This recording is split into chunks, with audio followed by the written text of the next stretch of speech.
വളരെ കുറച്ച് മസാലകൾ ചേർത്ത് ഫുൾ ഫ്ലേവറിൽ മത്തി ഒന്ന് ഫ്രൈ ചെയ്ത് നോക്കിയാലോ.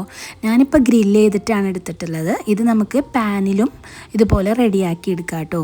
പാനിലാണെങ്കിൽ ഒരു വാഴയില വെച്ചിട്ട് അതിൽ കുറച്ച് വെളിച്ചെണ്ണ ഒഴിച്ച് ലോ ഫ്ലെയിമിൽ ഇതുപോലെ നമുക്ക് ഫ്രൈ ചെയ്തെടുക്കാം.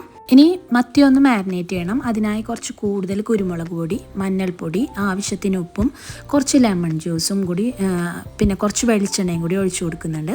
അപ്പോൾ വെള്ളമൊന്നും ചേർക്കരുത്, ഇത് മാത്രം ചേർത്ത് നല്ലതുപോലെ ഒന്ന് മിക്സ് ചെയ്തതിന് ശേഷം കട്ട് ചെയ്ത് കഴുകി ക്ലീനാക്കി ഒന്ന് വരഞ്ഞെടുത്ത മത്തി ഈ പൊടിയിലേക്ക് ഇട്ട് നല്ലതുപോലെ ഒന്ന് മിക്സ് ചെയ്ത് കൊടുക്കുന്നുണ്ട്. ഞാനിതൊരു 1 മണിക്കൂർ റെസ്റ്റ് ചെയ്യാൻ വെക്കുന്നുണ്ട്. 1 മണിക്കൂർ വെച്ചില്ലെങ്കിൽ ഒരു അരമണിക്കൂറെങ്കിലും വെക്കണം. ഇത് റെസ്റ്റ് ചെയ്യാൻ വെക്കുമ്പോഴാണ് കേട്ടോ കൂടുതൽ ടേസ്റ്റ് കിട്ടുന്നത്. അപ്പോൾ കുറച്ച് കറിവേപ്പിലയും കൂടി ഇതിൽ ചേർത്ത് കൊടുക്കുന്നുണ്ട്.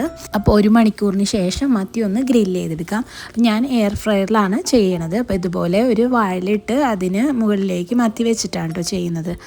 അപ്പോൾ എയർ ഫ്രയർ ഇല്ലെങ്കിൽ നമുക്ക് സാധാ പാനിലും ഇതുപോലെ ചെയ്തെടുക്കാവുന്നതാണ്. അപ്പോൾ അതിന് മുകളിലും ഒരു വാഴയിലിട്ട് കുറച്ച് വെളിച്ചെണ്ണ ഒഴിച്ച് മീഡിയം ടു ലോ ഫ്ലെയിമിൽ ഇതുപോലെ പാനിൽ ചെയ്തെടുത്താൽ മതിയാകും.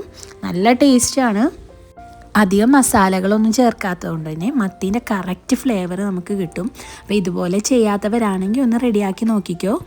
ഈ ഒരു മത്തി പുറത്ത് നല്ല ക്രിസ്പിയും ഉള്ളിൽ നല്ല ജ്യൂസി ആയിട്ടാണ് ഇരിക്കുന്നത്. നല്ല ടേസ്റ്റാണ്. ട്രൈ ചെയ്ത് നോക്കിയിട്ട് ഇഷ്ടമായ ഒന്ന് കമൻറ്റ് ചെയ്യണേ.